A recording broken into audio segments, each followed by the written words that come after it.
This is turning in a lot of ways to a reaction channel, so I want to show something to you. Tonight, Bud Light's controversy is still brewing.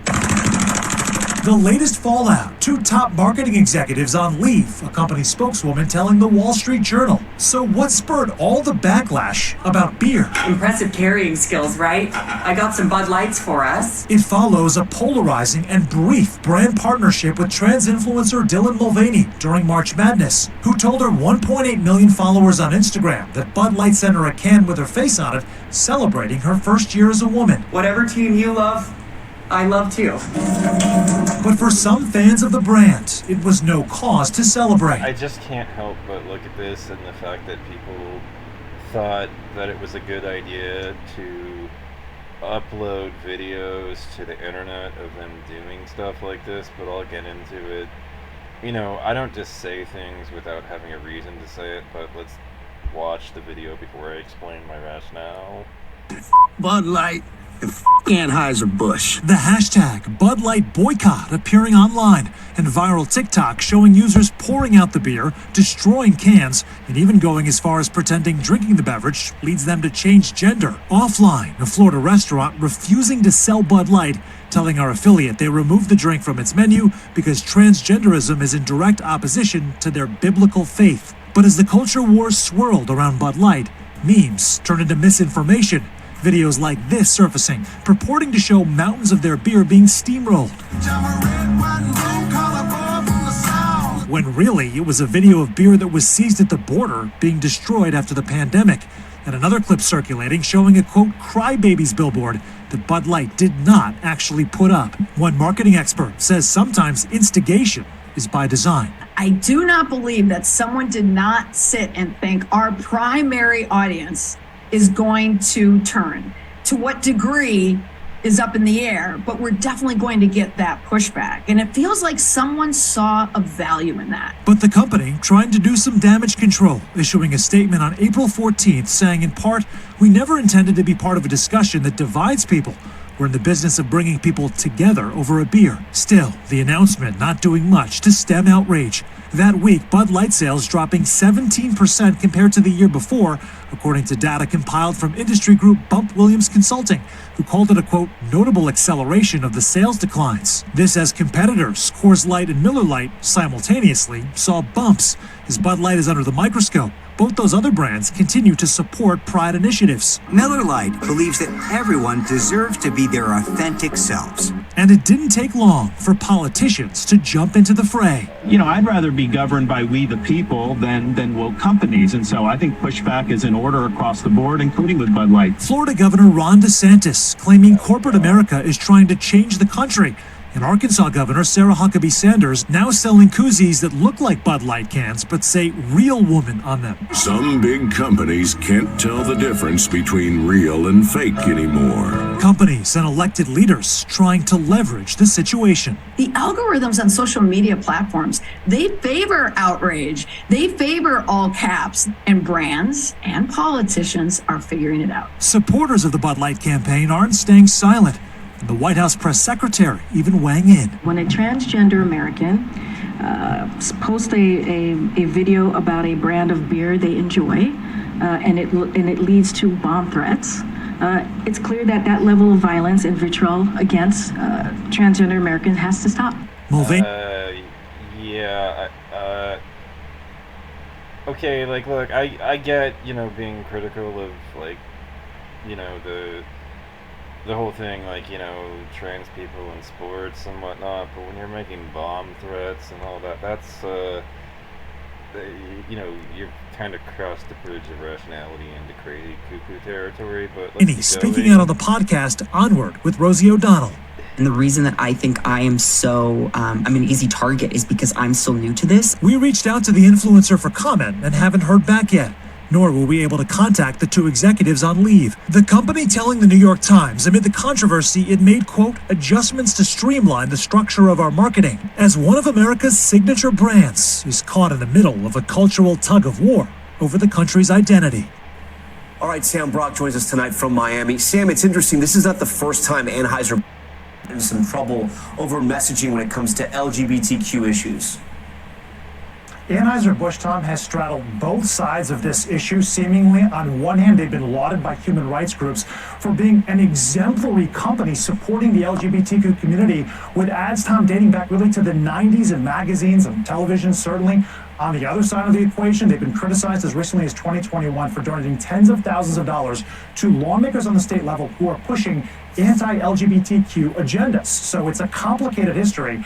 But here's the upshot here. Look at their stock price right now. It's at about $65 a share, which is near its 52-week high, despite this controversy.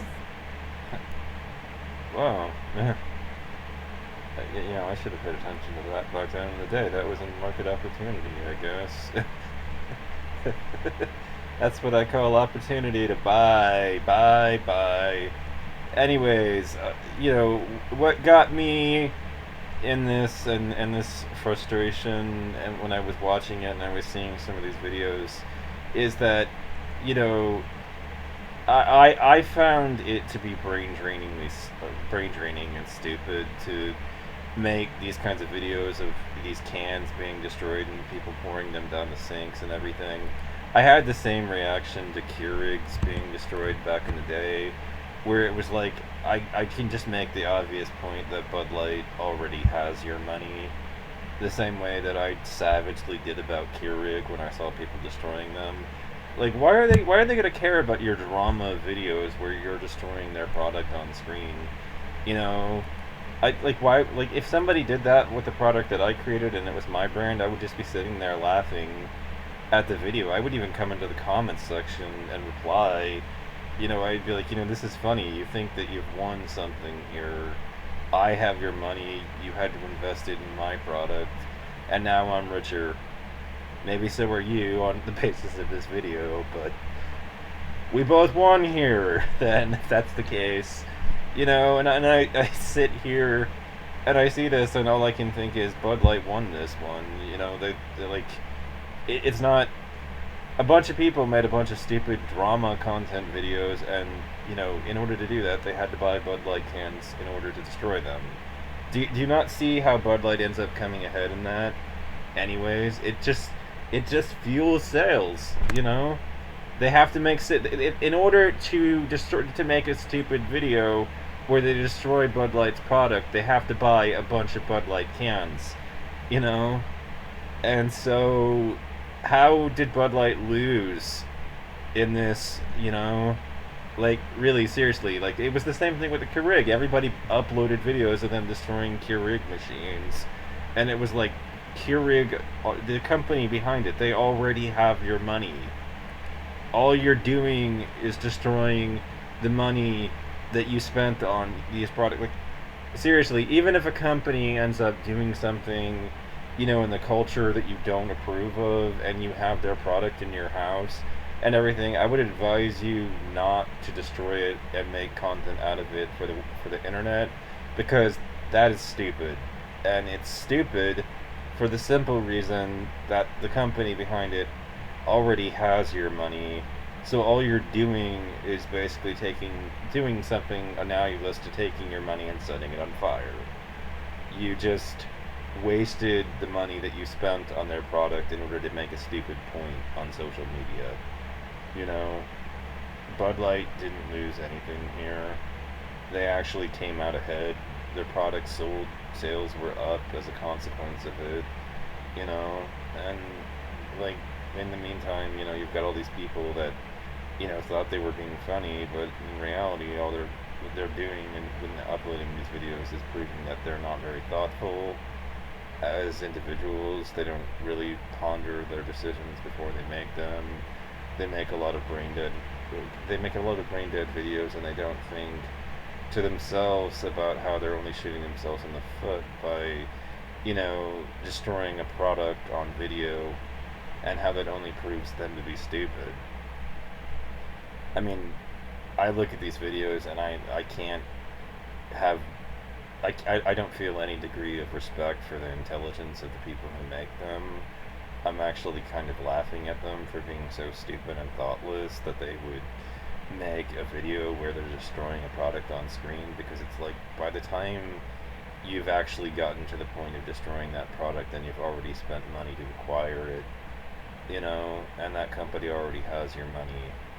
So this is a pointless protest. It's a pointless exercise in futility to make this kind of content in the first place, and yet people seem to make lots of it. I'm laughing at you, not with you, but at you. You know, you're very, very dumb if you do this.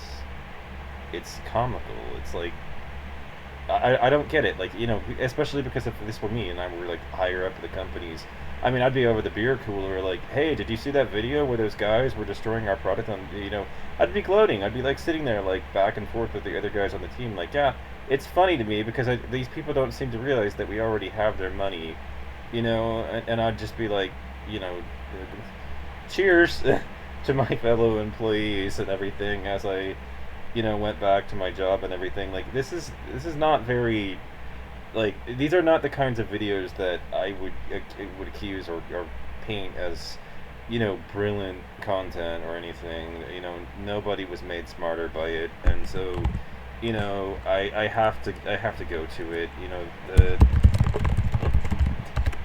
in response to all of this, you know, ultimate insult, like, nah.